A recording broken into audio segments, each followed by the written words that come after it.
mangaliso. Hallelujah. Sizofunda the book of Jeremiah or chapter 29. Sifunde nje ivesi elilodwa okuyivesi unumber 13. Hallelujah. Jeremiah 29 sizofunda nje ivesi elilodwa number 13. Hallelujah. Umfundisi ukhulumile wathi kune theme ekhona. Hallelujah. The effect of the encounter with God. Hallelujah. We should go to whatsoever esikhulumayo noma whatsoever that will preach, but kufanele kucace ukuthi sizokhuluma nge-effect of an encounter noma of the encounter with God. Hallelujah. Sizobheka uNkulunkulu ukuthi abahlangana noNkulunkulu kwenzakalani uma uhlangene noNkulunkulu. Ayibonge Nkosi ngoba uma uhlangene noNkulunkulu awusali uyilento yiyo kodwa there must be the effect ukuthi wena you see God. Ayibonge Nkosi. Hallelujah. Ngicela nje futhi undlalela ngendlela uthi ukukhupulela. Hallelujah. Jeremiah chapter 29 verse number 13. Hallelujah. Lithi niyakungifuna nimfumane lapho nimfunisisa ngenhliziyo yenu yonke. Hallelujah. Niyakungifuna nimfumane but under one condition, ekuthenini ekungifuneni kwenu ikuphi inhliziyo yenu. Ayibonge Nkosi. Kukhuluma uNkulunkulu la ukhuluma noJeremiah. Just to bheka nje uJeremiah bazalwane, he was the prophet. Wabizwa uNkulunkulu ebuncaneni bakhe. Elithi iBhayibheli wathi uyabaleka wathi uNkulunkulu ngakwazi usesezalweni. Hallelujah. Indoda le edonse kanzima ngenxa yokuthi ithe uNkulunkulu uma eyinikeza izwi wayinikeza ngesikhathi esingekho right, lapho ibisubmita khona enkosini ebingamazi uNkulunkulu noma ebingamlaleli uNkulunkulu. Things again.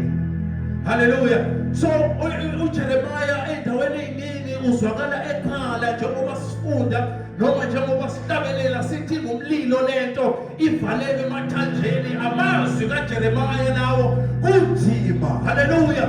Uthi ngibe inhlekisa ubusuku bonke usuku lonke ngoba njalo mangithi ngiyakhuluma ngiyakhala but angikwazi ukuyeka ngoba lento evaleke ngaphakathi kimi ifana nomlilo emathanjeni.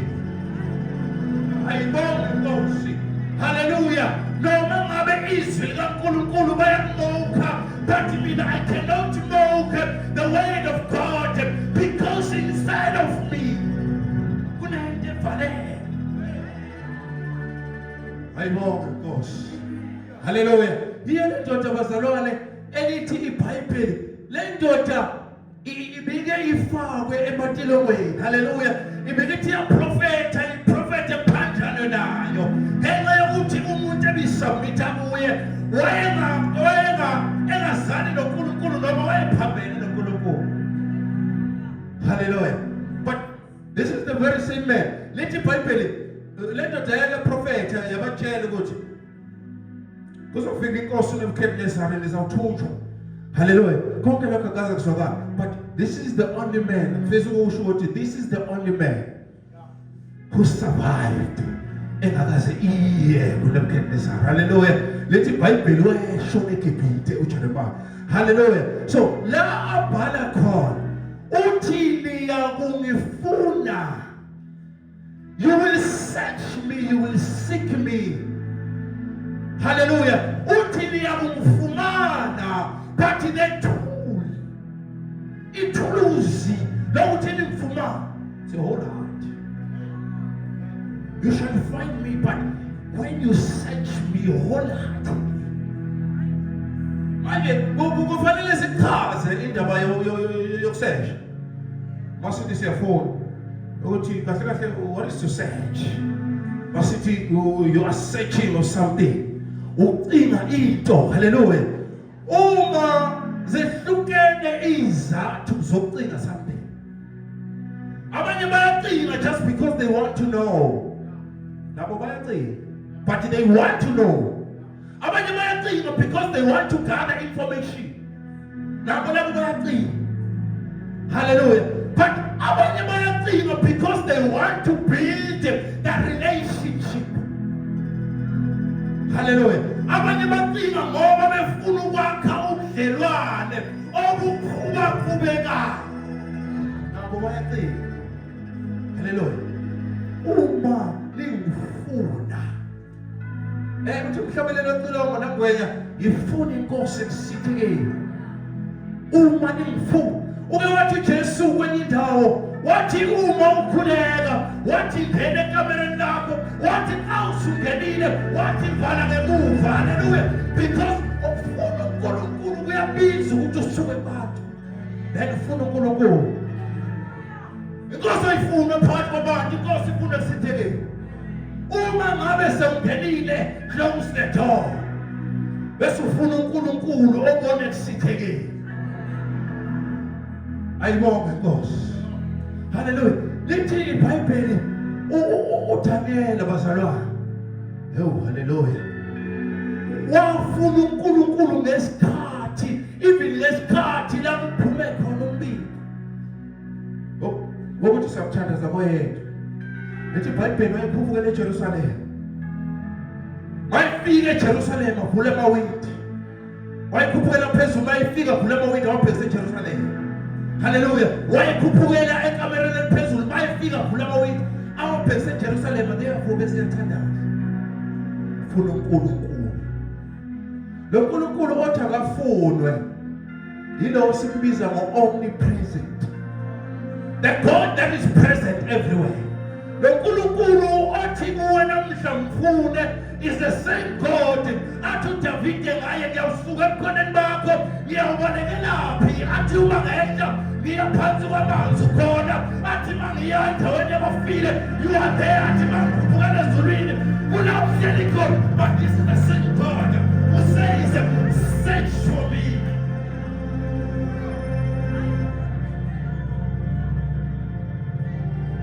Hallelujah.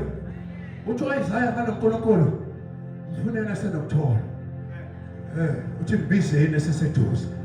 Sho lo Nkulunkulu uye othi ngifune. Kusho ukuthi ngoba ngithi omnipresent. Ukhona vele, he is already here. Even in our midst, he is already here. Even now. Kodwa ukhipha umyalelo ukuthi ngifune. How do you search for God? Hallelujah. Ufuna kanjani? Ngoba ngishilo abazalwane ngathi uma ufuna lokufuna kushiwo uNkulunkulu. God wants us to build a relationship with him. Yeah. uNkulunkulu ufuna sibe nobudlelwane naye. Hallelujah. Yikho ethi ngifune, ufunwa evele khona, but ufuna labo abazomfuna wholeheartedly because ufuna abantu abazoba nobudlelwane naye. Ngikutshele, if uke wamfuna wamthola, that is an encounter. Mawuke wamfuna wamthola, God will transform you. And after transforming you, God will reveal himself to you. Ngoba angeke akutransforme ngeke ukuthi usumtholile afane nayizolo. Hallelujah. Lithi iBhayibheli esinanweni sobukhosi ingelosi dana nasibheka zimfithe hluyi ngeke azafane nayizolo somtholile. Shall never happen. Nangabe sewumtholile uzosampula. Hawu Nkosi yami. Wathimana nowesifazane waseSamariya. Nkosi yami. Wathi amtshela lo wesifazane amtshela kuqala. Wathi amtshela lo wesifazane amtshela kuqala ngifuna ukukhuluma ukuthi wathi. Kodwa ngifisa ukukutshela ukuthi ngalesi sikhathi i-conversation iqhubeka. Lo waseSamariya wayembona ngendlela ezahlukile while the conversation was going. Lithi iBhayibheli waqala wambiza ngoprofeti. Hallelujah. But as eqhubeka wabona ukuthi he is the Messiah. Because once you have reached God, once you have had an encounter with God, God will transform more and He will reveal Himself to you.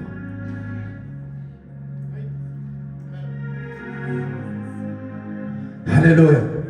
Ayibonge Nkosi. Kunencwadi esiyifika kuGenesis. Wabazalwane angas kodwa kunencwadi esiyifika kuGenesis. Ithi lencwadi Enoch walked with God. Ithi for 300 years Enoch walked with God. Yonke leminyaka uEnoch wayehamba noNkulunkulu. Manje lokhu kuhamba noNkulunkulu ngomdlalo fanele sihlole ukuthi okunjani ukuhamba kukaEnoch noNkulunkulu agcine ngasaveli uEnoch sekuvela uNkulunkulu ngoba kusho ukuthi lokhu kuhamba kaEnoch noNkulunkulu kunento ehlukileyo ngakho. Akahambanga njengathi. Kunento ehlukile ezokuEnoch. Uma usufunda kwezinye indawo bathi wayenyamalala phakathi kwabantu. Bahlale noNkulunkulu. Aphinde abuye ezebantwini. Hallelujah. Ngalesikhathi ebuye ezebantwini there is a slight change. Hallelujah. Noma khona ushintsho phela ukuthi usuka kuNkulunkulu. Hallelujah. Kuthiwa aphinde ahambe toward besenyamalala isikhathi eside until uNkulunkulu abone ukuthi lo ngasafanele ukuhlala phakathi kwabantu. Wamthatha. The effect of the encounter with God. Hallelujah. Lithi iBhayibheli wamthatha ngoba wayengasafanelekile ukuhlala phakathi kwabantu. Wamthatha uNkulunkulu wahamba naye. Kodwa ukuhamba kwakhe akusikho nje lokhu kuhamba to walk ukuthi umuntu uhamba la eceba. But wayehlala noNkulunkulu. He spent most of his time with God until uEnoch noNkulunkulu bagcina bengasahlukaniseki. Ngenxa ukuthi uhlala nakuhlala kuye. Hallelujah. Oma simfuna ngenhliziyo ephelele. Uma ungeyikuthi sothi sifuna yena kodwa inhliziyo yethu isakwaye. Uma sizomfuna sifune yena ngenhliziyo yonke. Uma sizokhohlwa izinto zethu sifune yena with our heart and wholeheartedly. We shall find him. Akuye mina. Uma sewutholile uNkulunkulu uzakuphendula. Nase uphendulile uzozambula. Hallelujah. Uma esephendulile uzozambula. Hallelujah. Yakafika inkosi yafika abanye bethoba. Hallelujah. Lithi iBhayibheli yathi kubo qhubekelani ekujuleni. Bazalwane emfisa ukusho, if we go deeper in prayer, if we go deeper in searching for the Lord, we shall find the Lord.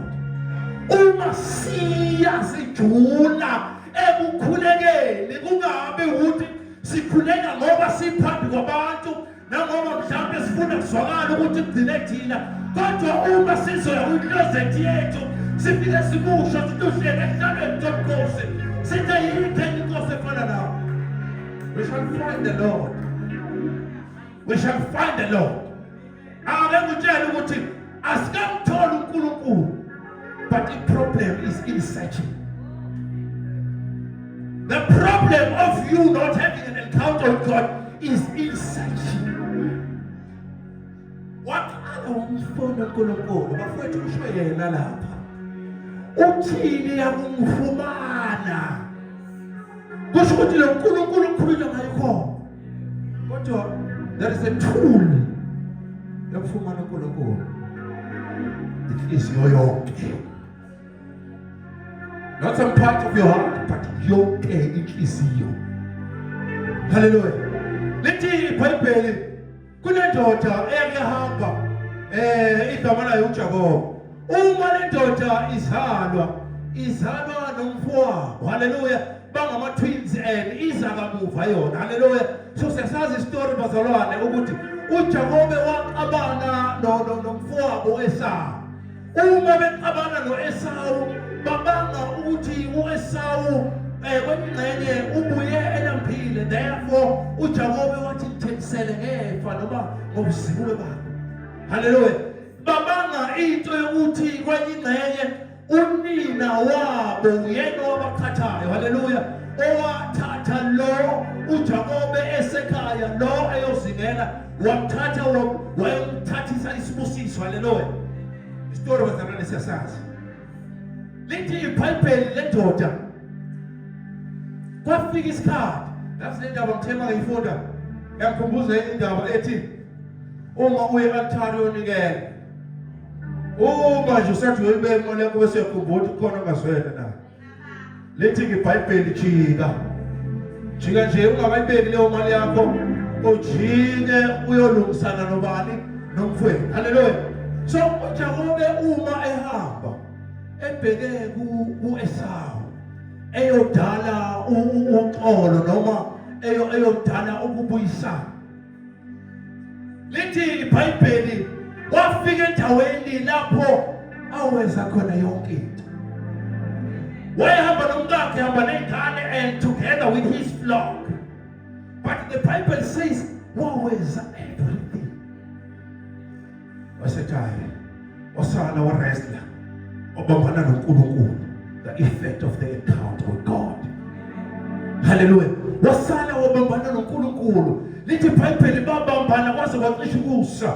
Uma lo ethi sekuyasa uthi lo angizukuyeka ungakangibusisi. Hallelujah. Uma esidedela isibusiso akasasidedeli sesisodwa. Kodwa manje usesidedela with a sign yokuthi uhlangene noNkulunkulu. The effect of the encounter with God. Ukuthi abahlangene noNkulunkulu banjani? Umhlabelelo wecila ngobonke abanethemba elinjani. Basihlambulula impela uthi balahla izono nemthwalo. Athi nakho konke babambezelayo hayi ngoba kunjani. It's because they had an encounter with God. They know noma ngabe bashiyele but they know because they had an encounter with God. Ukuhlangana noNkulunkulu, God transforms. Hallelujah. uNkulunkulu uyaguqula. Uthi uMpostoli Paul iguqulwe ibe yincane iqondile. Bese ngikhumbula indoda yake yaba ne-encounter engemnandanga noma engeyinhle kahle. Ithi iBhayibheli yesigade wonke amagunya ukuthi ihambe iyobulala. Kwasho ukuthi ngalesikhathi ihambe iyobulala uNkulunkulu uzovela ngaso leso sikhathi Nkosi Jesu. Hallelujah. And that is an encounter. Ngoba kuyenzeka kwesinye isikhathi kungabi ngemnandi. That is an encounter. Lithi iBhayibheli uSaul wathathwa wayiswa somewhere. And lapho afika khona wafike wahlala for 3 days without food, without water. That is transformation. We are changing systems. Sikhe system yokulala Saul. Sifake system yokulanda abantu ezulwini. We are changing you. We are transforming you. Ngoba uma uke wahlangana naye Nkosi yami angeke kuyeke futhi ngeke akuthume engakaze akutransform. Uma ekutransform yaqala uyazempula.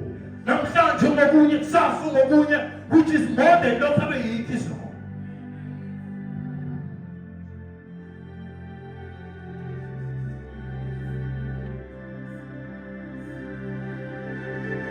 Hallelujah. Ayibonge Nkosi.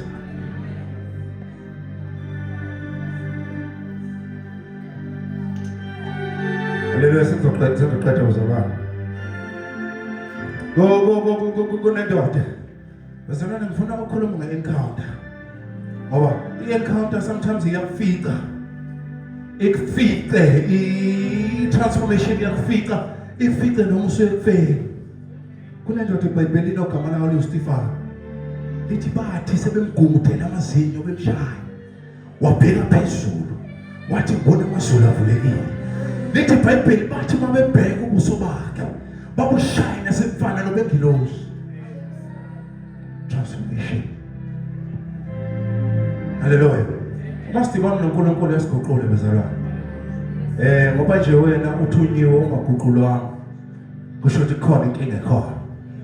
ngoba yena uma uke wahlangana naye uhlangana naye bese kudlula okwakuqala bese kuvela okusha. After that bazalwane kube khona uguqulo ngathi ngishumayela Sunday ngathi abanye bafa bekhishwe emanzini, abanye kubathatha isikhathi ukuthi bafe. Hallelujah. Abanye bafa nje besindiswa bese beyafa, abanye bathatha isikhathi. Hallelujah. Then lastly bazalwane kunendoda elithi iBhayibheli yazalwa isizwe sasicindezela. Lesizwe sasicindezelwe eGibhithe. Uma le ndoda yazalwa kanti sowufikile umbiko ukuthi ozokhulula lapha uzozalwa khona la. So wazalwa inkosi yathuma ukuthi ababulawa bonke abafana ababezala ngaleso sikhathi. Yathathwa leyo ndoda yafihlwa kubasket, yafihlwa lwandle. Hallelujah. Lithi iBhayibheli uma izintombi zaseGibhithe zihamba sithi ziyogeza, then they saw the basket floating. Bahamba bamthatha umntwana, wakhulela khona eGibhithe. Wakhula bazalwane, wakhulela kuphi? eGibhithe. Hallelujah. Whilst engumHebheru wakhuliswa ngamaGibhithe as one of the prince of Egypt. Hallelujah. So lithi iBhayibheli kwase kuba khona isikhathi ngenxa ukuthi yabona lento yokuba umuntu kaNkulunkulu bafowethu ayikuthatha isikhathi ukuthi ife. Bethatha isikhathi la phakathi kwethu kuphila umntwana. Nomntwana lona ufuna ukunakekelwa yithi. Ukuthatha isikhathi ukuthi afe. Lona he was fed ukudla okudliwa ngabantu baseGibhithe. Wahlala khona eGibhithe engekho esayidini lakwabo kodwa esayidini lesitha. Isitha samnikeza ukudla, samnikeza yonke into, samgruma, kodwa kwasho ukuthi ungumuntu kaNkulunkulu noma ungumHebheru. Hallelujah. Because bazalwane ngicela ukusho lento, uma ngabe udlula ezimene ezithile, do not allow lezo zimo ukuthi ikwenze uluze noma ulahlekelwe i-identity yakho. Uma nje kunezinto odlula kuzo ungalahlekelwa nge-identity yakho. Le ndoda ihlala eGibhithe, ikhuliswa khona eGibhithe, but still eyazi ukuthi ubani. So asidlule la. Lithi iBhayibheli ngelinye ilanga le ndoda yafika oseGibhithe eshaya lo ongumHebheru. Lithi iBhayibheli uMose wabulala lo waseGibhithe. Uma ebulala lo waseGibhithe kwathi ngelinye ilanga noma ngakusasa wafica labo bakubo sebelwa manje. I'm talking about the encounter bazalwane. Wafica labo bakubo sebelwa, uma belwa labo bakubo wathi uyabahlukanisa, wathi lo munye who made you the ruler ngaphezu kwethu, wathi sifuna ukumbulala njengalokho ubulalo waseGibhithe. Then he fled. Engakho kwezinye indawo babiza nge-fugitive. He fled, wabaleka. Mayebaleka siyasazi story zalana, siyasazi story. Ngikhuluma nge-encounter, siyasazi story mayebaleka ukuthi kwenzakalani nani, but ngikhuluma ngokuhlangana noNkulunkulu. Lithi iBhayibheli wathela usizi kwavela uNkulunkulu evela efuna. Hallelujah. Efuna yona le ndoda ngenxa yokuthi wayivele esiperile eqaleni. So ke ngokufanele iaccomplish imission kaNkulunkulu noma seyibalekile. Lithi iBhayibheli wavela uNkulunkulu wavela esihlahleni esivuthayo. Manje ngathi asibone lesihlahla sivutha kodwa singapheli saze draw i-attention yayo le ndoda yasondela. Then God spoke. Hallelujah. I'm talking about the encounter. The encounter with God. uMose waqala wabaleka. Ezama ubaleka. uNkulunkulu amprove nguye. Ngizopassport bazalwane. Kunesikhathi la athi akafake khona isandla sakhe la. Hallelujah. Then mayiskipha iBhayibheli akusanobali ubuchoko noma yini kodwa sasimhlophe kweqwa. Hallelujah. Waphinde wasibuyisela. Kunesikhathi la uNkulunkulu athi akaphonse khona induku yakhe phansi. Then induku yaphenduka inyoka. Hallelujah. we were talking about the encounter and the transformation. So siyadlula lapho uMose wakhipha abantwana bakwa-Israyeli eGibhithe. Right. There was a time la khona uNkulunkulu athathe khona uMose wayohlala naye efile. Uma ngaphosisi, it was for 40 days. uMose ehlele efile. Ngifuna ukutshela ukuthi uMose uthe mayephuma lapho Israyeli wazama ukubheka. Yini izathu esenza ukuthi Israyeli ungambheki uMoses ungamboni noma umbheka kodwa wayekhopha as ilanga. Hallelujah. What is the reason? He had an encounter with God. Hallelujah. Never mfumana. Oh manike namfona. Ebo mfuneni kwenu. La mfuna ngenhliziyo epheleleyo.